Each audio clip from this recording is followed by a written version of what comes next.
Hello friends, you're in the Military with Summary channel. In this video we're going to discuss the most important events that took place during the previous 12 hours. We have lots of very interesting updates, so let's start. And first we're going to talk about the 28-point plan that was provided by the United States of America. During the previous 24 hours, Zelenskyy, Putin and Trump made comments on this matter.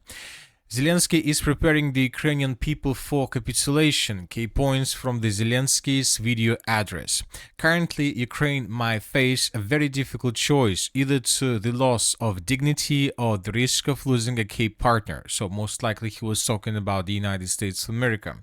Either the difficult 28 points or an extremely harsh winter, the harshest and further risks. We will not betray national interests. We will seek constructive solutions with our partner. We will propose constructive options for the things that do not suit us. Currently, the pressure in Ukraine is one of the most serious. We are, of course, made of steel, but even the strongest metal might eventually not withstand the pressure. The main thing is that the honor and dignity of Ukrainians be preserved in the 28 points. We need to pull ourselves together, regain our composure, and stop the bickering. So this is the statement that was made by the president of Ukraine, Zelenskyy. Later, he had a call with the GD Vance where he was also talking about this situation.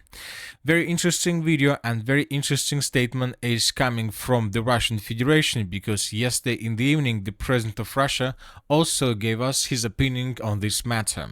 A 28-point plan for Ukraine could form the basis for a final peace settlement. So as you can see, Putin understands that this is not the real plan, this is just the basis, and obviously something that will be created in the end could have nothing common with this 28-point plan. The president holds a Security Council meeting. Russia is ready for peace talks, but is also satisfied with the current dynamic in the special military operation zone. So Putin is trying to tell us that he doesn't care how exactly he is going to achieve goals of the special military operation, either with a diplomatical approach or with let's say military means. The inevitability of a repeat of the situation in Kupiansk and other sections of the front suits Russia. The United States asked the Russian side to show flexibility on the Ukrainian settlement. During the meeting in Anchorage, Russia confirmed that despite the difficulties, it agrees with the American side's proposal for a settlement. All of Russia's partners supported possible agreements before the Alaska summit. The United States has so far been unable to secure Ukraine's consent to the peace plan. The text of the US plan is not being discussed with Russia in detail. Ukraine and its European allies are still under the illusion that Russia's strategic defeat is possible. The Kyiv leadership either lacks objective information about the situation on the battlefield or is unable to assess it objectively. So as we can see, Putin is ready for this process, for this 28 plan, but once again, he says that this is just a plan. This is just the basis for possible agreement that will have probably 2,800 points, but not 28 points.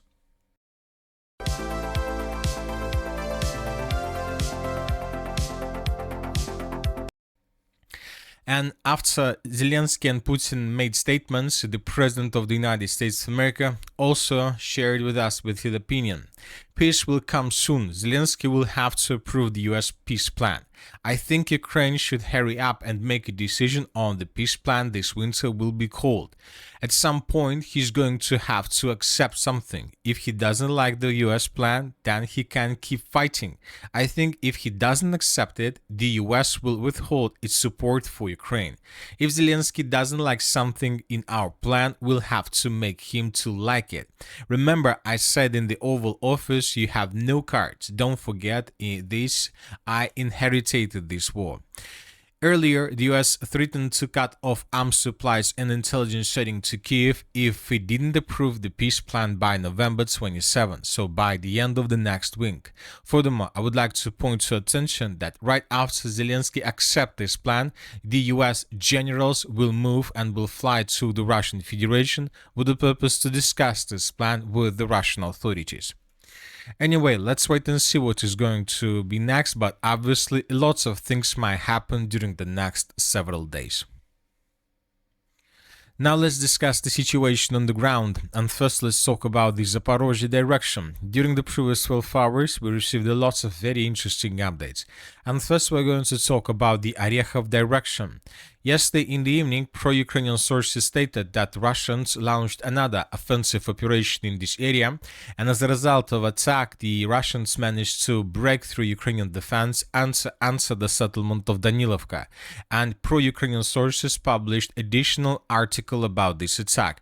So according to them, the units and soldiers of the armored forces of the Russian Federation were spotted right exactly at this point. And as you can see, this is already the southern part of Novodanilovka. So once again, the pro-Ukrainian sources are saying that Russians attacked the settlement, entered the village, landed infantry, and returned back to this village of Robotina. So as of now, we are not adjusting anything because pro-Ukrainian source added that later Ukrainians managed to secure this area without any proof. So let's wait and see what is going to be next, because if this attack was successful, most likely in coming days we would get additional details also from the Russian side. Now let's talk about the eastern Zaporozhye direction. The Russians continue fightings for the settlements of Zatishye, Zelenyy Gay, and Chervona. During the previous 12 hours, as you can see, additional changes on the ground were recorded. This is the situation by the end of the 21st of November, and this is the situation by the beginning of the 22nd. As you can see, the Russians, as a result of offensive, managed to improve their positions and to capture this dense network of the fortifications. Furthermore, the Russians intensified their offensive operation in the area of Zelenyy Gay. We believe that in coming days, or maybe today, the pro-Russian sources will confirm that Ukrainians were forced to fall back from this area under the pressure of Russians. Furthermore, we start receiving more and more videos of how Russians were bombing and attacking the city of Guliai-Polye with aviation, which means that the preparation has already started. The Russians soon will enter the city of Guliai-Polye, and most likely the battle for this territory will be finished in 2025. So this is a very interesting update, because I would like to remind you and to point your attention that according to 28-point plan, the line of combat contact and the front line and the future border between Russia and Ukraine will be phrased along the line of combat contact in the Zaporozhye and Kherson directions, which means that as many of the Russians are able to take under control the better positions they will have during this, let's say, negotiation process. So that is why we believe that Russians will try to intensify their offensive operation in this area, because they understand that they need to take as many as possible before this process starts.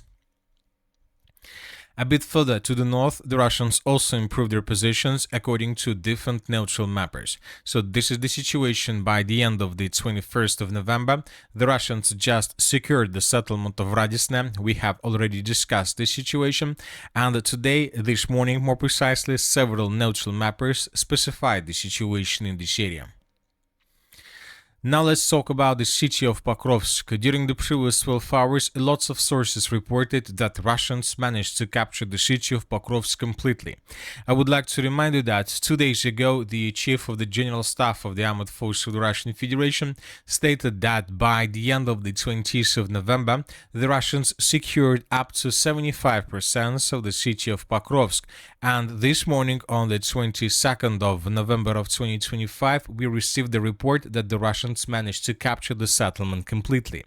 As for different mappers, we have some adjustments and some clarifications in the southern part of the city of Mirnograd. So these are the changes between the dates. As you can see, according to different mappers, the Russians managed to improve their positions and to secure several strongholds to the south of the city. Ukrainians, as we understand, still control the city of Mirnograd, but they don't have any possibilities to escape the city. Skal du til at bygge din hjemmeside i WordPress, så har vi gjort det simpelt for dig. Different sources reported that Russians also improved their positions in the area of the Shakhovo Pocket. As of the morning of the 22nd of November, the Russians secured up to 33% of the central part. It seems that in coming days the Russians will finish the battle for this territory as well. Now let's move further and let's talk about the Sivers-Liman direction. The clashes in this area are very heavy between Russians and Ukrainians. During the previous 12 hours, we have additional changes. But before we start, I would like to remind you that just yesterday, according to different sources and according to very reliable sources, the Russians were about almost captured the settlement of Zvanovka, the Russians secured the settlement of Yampol, and the Russians managed to improve their positions in the area of the villages of Stavki and Novoselovka. So very huge progress on the ground we saw yesterday. And today, by the beginning of the 22nd of November, few more details were revealed in the area of Yampol. So as you can see, the Russians captured the village of Yampol and the Russians managed to improve their positions around. The Ukrainians are trying to bring additional reinforcements and reserves, but everything is destroyed when trying to get to the river of Seversky Donetsk. In this video, we can see a vehicle that was trying to get to Ukrainian positions but was destroyed as a result of attack.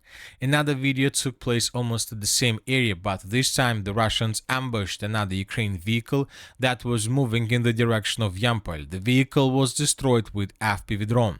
Another video took place in the area of Raigorodok. This time the Ukrainians were trying to bring additional reinforcements and reserves to the city of Liman, but this vehicle faced the same story. The Russians ambushed Ukrainian positions and destroyed another infantry fighting carrier of the armored force of Ukraine.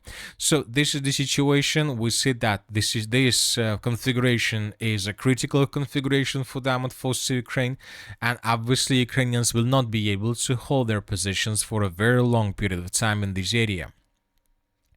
As for the Kupiansk and Kharkiv directions, during the previous 12 hours, we haven't received anything special. And that's it for the short video. Military Summary channel reminds you to condemn any violence in the world. Thank you for watching, subscribe to my channel, put your likes, join my Patreon, and have a good day.